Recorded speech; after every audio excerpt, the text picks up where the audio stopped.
Assalamualaikum warahmatullahi wabarakatuh. Alhamdulillah wassalatu wassalamu ala asrafil anbiya'i wal mursalin sayyidina wa bibina wa syafi'ina wa qurrata a'yunina wa habibuna Muhammad sallallahu alaihi wasallam. Amma ba'du. Baik, kembali kita akan melanjutkan pelajaran kita dengan kitab Akhlaqul Banin dengan materi Al-Waladul Adib, yaitu bab yang kedua, anak yang beradab. Seperti kemarin pertemuan yang pertama sudah saya beritahu bahwa pertemuan kali ini kita akan bahas tentang bab yang kedua, yaitu tentang anak yang beradab. Ya, sekarang bagaimana sih cara seseorang itu baru dikatakan beradab? Begitu. Ya, di sini kita akan bahas ya. Qala al-musannif rahimahullahu taala wa nafa'ana bi ulumihi wa bi ulumihim fid dharain. Amin. Baik, simak kitabnya masing-masing ya. Al-waladul adibu, anak yang beradab. Nah, ini ya. Yahtarimu walidayhi wa muallimihi. Yang dikatakan anak yang beradab adalah dia itu menghormati kedua orang tuanya, wa muallimihi, dan guru-gurunya. Begitu. Dikatakan anak beradab itu adalah seseorang anak yang menghormati kedua orang tuanya dan guru-gurunya. Selain orang tua dan guru-gurunya yang dia hormati, anak beradab itu juga dikatakan anak beradab adalah wa ikhwanahul kibaro, dan saudaranya yang lebih besar darinya. Nah, kita sebagai anak yang seyogianya harus menghormati saudara kita yang lebih besar dari kita. Nah, wa kullu man huwa akbaru minhu. Selain saudara kita, maksudnya saudara kita di sini adalah saudara kandung kita. Ya, ini ya. Saudara kandung kita ini maksudnya. Selain saudara kita yang lebih besar kita hormati, seyogianya seorang anak yang beradab itu juga wa kulla man huwa akbaru minhu, yaitu dan setiap orang darinya itu yang lebih besar. Nah, atau setiap orang yang lebih besar darinya, begitu ya. Dia harus hormat, begitu. Nah, inilah yang dikatakan anak yang beradab, begitu. Selain itu juga, selain menghormati kedua orang tua kita, guru-guru kita, dan saudara kita yang lebih besar, dan setiap orang yang lebih besar dari kita, juga anak yang beradab itu juga wa yarhamu ikhwanahu, dan menyayangi saudaranya yang lebih kecil. Wa yarhamu ikhwanahu shighara, dan menghormati saudaranya yang menyayangi menyayangi saudaranya yang lebih kecil. Artinya adiknya, maksudnya ini ya, adiknya. Yang adiknya dia harus sayangi, kalau kakaknya dia harus hormati. Nah, itu.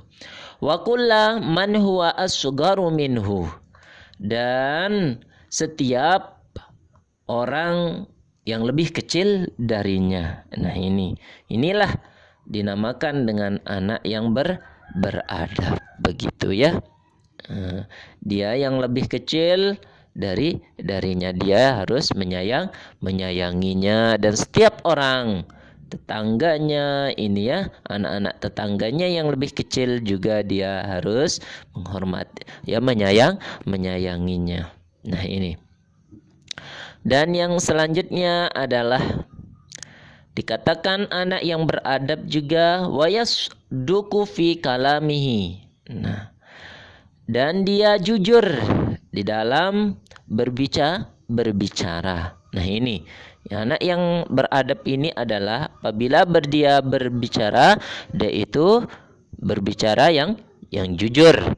Nah, wa yatawadda'u ma'an nasi, dan dia merendahkan dirinya kepada orang lain, bersama orang lain atau kepada manusia, begitu. Sesama manusia dia itu harus rendah diri, jangan sombong, begitu. Kita harus rendah, ya, harus merendahkan diri kita dari orang lain atau bersama manusia. Wa yasbiru alal adza, dan dia harus bersabar atas penyakit yang dia alami.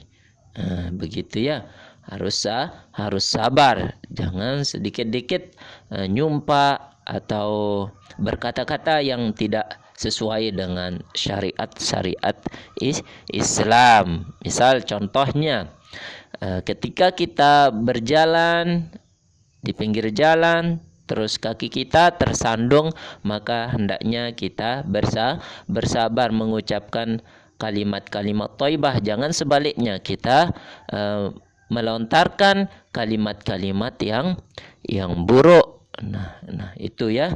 Nah, karena untuk itu dari pelajaran yang minggu yang sudah lewat, itu pelajaran yang bab yang pertama ya.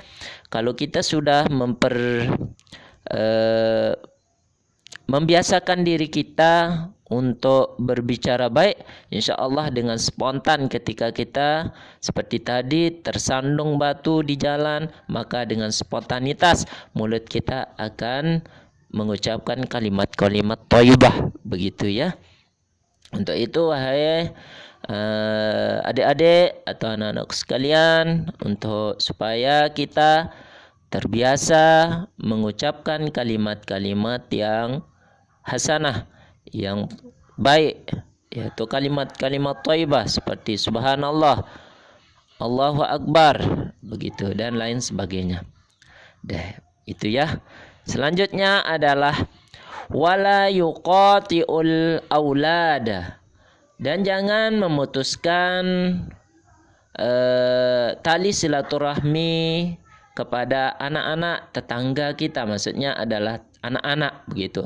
Artinya anak-anak tetangga kita. Jangan kita memutuskan hubungan kita dengan anak-anak tetangga kita ya. Nah inilah seorang anak yang beradab, tidak memutuskan hubungan dengan anak-anak tetangganya. Wala yatakhasamu ma'ahum, dan jangan bertengkar bersama mereka. Artinya siapa? Sama anak-anak tetangganya. Jangan bertengkar, jangan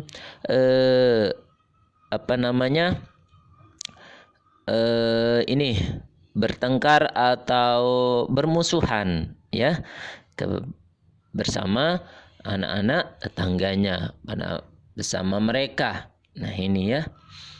Baik. Selanjutnya adalah terakhir, wala yarfa'u sautahu idza takallama aw dhahika, dan jangan dia itu mengangkat sautahu, suaranya, idza takallama, apabila berbicara, atau dhahika, atau tertawa. Nah, jangan dia itu mengangkat suaranya yang keras di dalam berbicara kepada orang lain, atau ketika dia tertawa. Jangan tertawa yang terbahak-bahak maksudnya di sini. Nah, inilah dikatakan anak yang beradab. Mudah-mudahan kita bisa menyerap ilmu yang kami sampaikan ini, dan mudah-mudahan mudah-mudahan kita bisa mengamalkan dalam kehidupan kita sehari-hari sehingga kita menjadi anak yang beradab dan nantinya akan kita disayangi, disenangi oleh orang lain, terlebih-lebih oleh keluarga kita. Sampai di sini dulu pertemuan kita pada pertemuan kali ini. Insyaallah kita akan lanjutkan besok ke bab yang ketiga, yaitu anak yang waqi. Nah, ini ya.